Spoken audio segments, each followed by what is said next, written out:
Let me take you back to your first day at your current job. Remember that conversation with your new manager?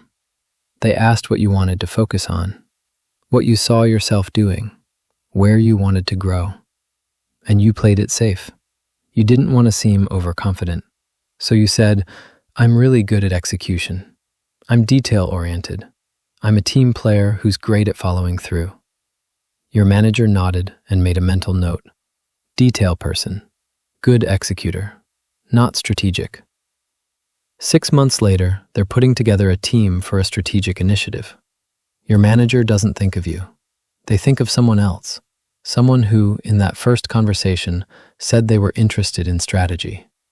You find out about the project through the Slack channel. You could have done that work. You actually have ideas about it, but you were never considered. Fast forward to now. You've been here 2 years. You're still doing execution work. You're good at it, but you're restless. You want more strategic responsibility. Here's the question that keeps you up at night. How much of this is who I actually am, and how much of this is just what they believe about me? Then you talk to a friend at another company. They can't believe you're not leading strategy projects. They've always seen you that way. And you realize, at a different company, with a different manager, with a different expectation from day one, you'd be doing completely different work right now. Same skills, same person, different belief, different reality. Today, we're talking about how expectations, yours and other people's, don't just shape your mindset. They shape your actual career trajectory. And once you understand that, you can change it. Welcome to episode 3 of our deep dive into Predictably Irrational. I'm Marcus. Ariely's research shows that your ceiling isn't determined by your talent or qualifications. It's determined by what you and the people around you believe is possible. And the moment you shift that belief, your actual performance shifts. Not your mindset, not your motivation, your actual measurable performance. Let's get into it. Segment 1. The Belief Experiment. Let me tell you about one of the most famous experiments in educational psychology. It's called the Pygmalion Effect, and it's going to change how you think about potential. The setup. They administered the test to all students, then gave teachers a list of names. These students are your bloomers. Watch for big things from them this year. Here's the catch. The students were chosen completely at random. There was no test. There were no bloomers. It was all made up. What happened? A year later, those randomly selected students had actually become intellectual bloomers. Their IQ scores increased significantly more than the control group. Their academic performance improved. They participated more in class. They asked better questions. Why? Because the teachers believed in them. And that belief changed everything. Teachers called on them more. They gave them more detailed feedback. They waited longer for answers instead of moving on quickly. They praised them more. They gave them more challenging assignments. And the students internalized these expectations. They started to see themselves as capable, as gifted, as people who could achieve. And they acted accordingly. Here's the predictably irrational part. The teachers didn't consciously decide to treat these students differently. They genuinely believed these kids had special potential. And that belief, even though it was based on completely false information, shaped their behavior in dozens of tiny, unconscious ways. The students didn't know they were part of an experiment. They just noticed that their teacher seemed to believe in them, and they rose to meet that expectation. This is what Ariely means by predictably irrational. Your beliefs don't just affect how you see reality. They shape reality itself. The expectation became a self-fulfilling prophecy.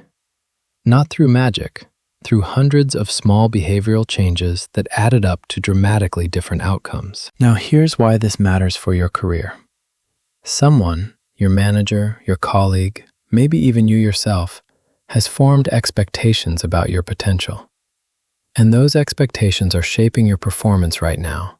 whether you realize it or not. Segment 2. The placebo effect and price. Now, you might be thinking, okay, expectations affect behavior. That makes sense. But how deep does this really go? Ariely wanted to know the same thing, so he designed an experiment to test whether expectations could create physical changes, not just behavioral ones. The pain relief experiment. Ariely brought MIT students into a lab. They were hooked up to a machine that would deliver small electric shocks to their wrists while they estimated the pain level. Uncomfortable, but safe. Then the students were given what they believed was a powerful new painkiller, a capsule that cost $2.50 per dose, premium price. The researchers explained it was highly effective but expensive. Students took the pill. 15 minutes later, they got shocked again and rated their pain. The results? Almost 85% of students reported significant pain relief. The shocks hurt much less. Here's the catch. The pill was just vitamin C, a placebo. There was no active pain-relieving ingredient. Zero. Nothing but their expectation. But here's where it gets really interesting. Ariely repeated the experiment with a different group.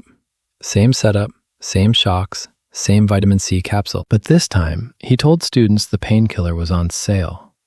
Discounted from $2.50 down to just 10 cents per dose. Now, logically, the pill is identical. The price shouldn't matter at all, right? Wrong. When the price dropped to 10 cents, only about 61% of students reported pain relief. Same pill, same people, different expectation based on price, different outcome. What's actually happening here? This isn't just psychology, it's biology. When you expect pain relief, your brain releases endorphins and activates pain-suppressing neural pathways. The expectation triggers a real, measurable physiological response. Higher price, stronger expectation, stronger placebo effect, more endorphins released, more actual pain relief. Lower price, weaker expectation, weaker placebo effect, fewer endorphins, less pain relief. Think about what this means for your professional life. When you walk into a presentation believing you're going to nail it, your brain activates differently. You're more focused. You retrieve information faster. You think more clearly under pressure. You literally perform better. Not because you tried harder, but because your biology responded to your expectation. When you walk into that same presentation believing you're going to bomb it, your brain gives you the 10-cent placebo. Stress hormones spike. Your working memory gets compromised. You stumble over words. Your negative expectation created a negative biological state. You literally perform better when you expect to perform better. This is why Ariely calls it predictably irrational. It's irrational because the pill is the same regardless of price. But it's predictable because humans consistently fall for it. Every time. And in your career, you're consistently falling for it too, performing up or down to your expectations. Segment 3. The beer experiment and perception. Here's one more Ariely experiment that perfectly captures how expectations shape what you actually experience. The secret ingredient. Students were asked to taste 2 beers and say which they preferred, beer A and beer B. In the first group, students weren't told anything about the beers. Just taste them and choose. The majority, about 60%, preferred beer B. It tasted better to them. Then Ariely repeated the experiment with a second group. But this time, before they tasted anything, he told them, beer B has a secret ingredient. We've added a few drops of balsamic vinegar to it. Same beer, same recipe. But now the expectation had changed, and suddenly the majority preferred beer A. They expected beer B to taste weird or bad because of the vinegar, and so it did. Some students even reported tasting the vinegar, even though the amount was so small it was essentially undetectable. But here's the twist. Ariely ran it a third time. This time, he let students taste both beers first before telling them about the vinegar in beer B. Result? They still preferred beer B, even after learning about the vinegar. What this reveals. Your expectations shape what you perceive before you experience it. Once you've formed an unbiased perception, learning new information doesn't change what you already experienced. But if you go into an experience with an expectation, that expectation filters everything. Apply this to your career. You expect a meeting with your manager to go badly. You walk in defensive. You interpret neutral feedback as criticism. You miss positive signals. You confirm your expectation. You expect a new project to be impossible. You approach it hesitantly. You don't push for creative solutions. You give up faster when you hit obstacles. It becomes impossible. You expect yourself to fail at networking. You feel awkward. You don't follow up. People sense your discomfort. You don't build connections. Your expectation becomes reality. The system is self-fulfilling.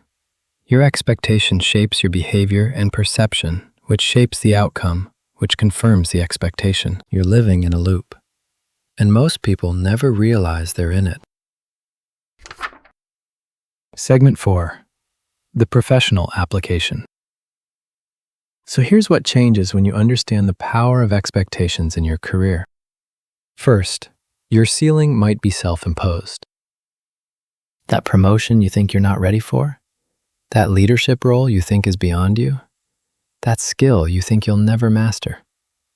That might be an expectation, not a fact. Ariely's research suggests your actual potential is much higher than your beliefs about your potential. You're living according to a 10-cent placebo expectation, when you could be living according to a $2.50 expectation. The question is, how do you shift it? Second, how to shift your expectations, the evidence-based method. You can't just decide to believe something different. Positive affirmations don't work if they conflict with your existing evidence base. Your brain rejects them. But you can shift expectations through evidence and experience. Here's how. Step 1. Identify a low expectation area. Choose one domain where you have low expectations about yourself. Public speaking, technical skills, leadership, negotiation. Whatever feels like, I'm just not good at that. Step 2. Find contradictory evidence, even if it's small. Look back through your actual experience. Find one piece of evidence that contradicts your low expectation. You think you're bad at public speaking? But you gave a presentation last month and got positive feedback from 2 people. You think you're not creative? But you solved a problem last week in an innovative way your team appreciated. You think you can't do technical work? But you learned Excel formulas on your own when you needed to. Step 3. Let that evidence update your expectation incrementally. You don't need to jump from I'm terrible to I'm great. Just move from I'm terrible to maybe I'm not as bad as I thought. That small shift changes your biology. Next time you face that situation, you'll have slightly higher expectations, which means slightly better performance, which creates more evidence, which updates the expectation further. Step 4. Take on a slightly bigger challenge in that domain. Your updated expectation will actually improve your performance, not because you suddenly gain new skills, but because your brain is now releasing the $2.50 placebo instead of the 10-cent placebo. You'll realize that some of your ceiling was real, actual skill gaps you need to address through learning. But much of it was just expectation. The research backs this up. In studies of college students who are told they had high potential, those students sought out more challenging assignments, persisted longer when facing obstacles, asked for more feedback, performed better on objective measures, not because they were actually smarter, but because the expectation changed their behavior, focus, and persistence. In workplace studies, employees whose managers expressed belief in their potential were more likely to take initiative, volunteer for stretch assignments, and stay with the company longer. Why? because the expectations shifted their self-image. And once your self-image shifts, your behavior follows automatically. The leadership implication. If you manage people, understand this. Your expectations of your team members are literally shaping their performance, not because you're directly controlling them, but because they internalize your expectations and act accordingly. Employees you believe are high potential will often become high potential because they'll seek challenges, take more responsibility, and persist through setbacks. Employees you believe are limited will often become limited because they'll avoid challenges, hesitate to take initiative, and give up faster. This is why. One-on-one feedback matters. Stretch assignments matter. Publicly expressing confidence in someone matters. These aren't just nice leadership practices. They're performance drivers. They shift expectations, which shifts biology, which shifts performance. The key insight. The expectations you publicly express are more powerful than the expectations you think privately. If you believe someone has leadership potential, but never tell them, that belief has minimal impact. If you tell them directly, I think you have real leadership potential, and here's why. They hear it. They internalize it. It shifts their self-image and their behavior. This is why feedback and belief signaling matter so much. They're not soft skills. They're performance multipliers. Segment 5. Preview of Episode 4. So we've established that your expectations literally shape your reality and your performance. Your ceiling is often self-imposed, and shifting the belief shifts the outcome. Next week, we're exploring something that affects every team and every organization: social norms versus market norms. This one will change how you think about compensation, culture, and motivation. Segment 6. Your action point for this week. Here's your action point for this week. Identify one area of your career where you have low expectations about yourself. Then, find one small piece of contradictory evidence. Use this framework. Step 1. Write down the low expectation. Be specific. Example: I'm not good at public speaking, or I'm not a strategic thinker, or I can't do data analysis. Step 2. Find one piece of evidence that contradicts it, even if it's small. Example: I presented my project update last month and Sarah said it was really clear. Or, I suggested the solution that we ended up using, or I built that pivot table when I needed it. Step 3. Write down how that evidence slightly shifts your expectation. Example: maybe I'm not terrible at presenting. Maybe I'm just inexperienced and improving. Or, maybe I do have strategic thinking ability. I just don't recognize it as that. That's it. You're not trying to completely flip your self-image. You're just updating your expectation with evidence. Because here's what Ariely's research shows. Your ceiling isn't fixed. It's a belief. And beliefs can be updated with evidence. The moment you have evidence that contradicts your low expectation, your brain starts to update it. And when your expectation shifts, even slightly, your performance follows. You'll walk into the next situation with a $2.50 expectation instead of a 10-cent expectation. And your brain will release the corresponding performance. The power of expectations is one of the most underutilized levers for career growth. You can't willpower your way to better performance. We covered that in episode 2. But you can shift your expectations, and your performance will follow automatically. The research is clear.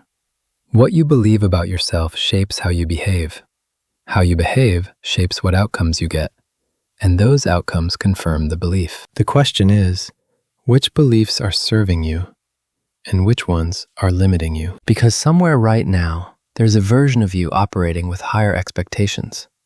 That version takes on bigger challenges, speaks up more, asks for the promotion, goes for the stretch project. And they don't do it because they have more talent. They do it because they have a different expectation about what's possible. The gap between you and that version isn't skill, it's belief.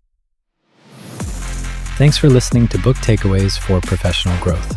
I'm Marcus, and I'll see you next week for episode 4. Social norms versus market norms. Until then, identify that low expectation holding you back. Find the contradictory evidence and let your belief shift, because your actual ceiling might be much higher than you think.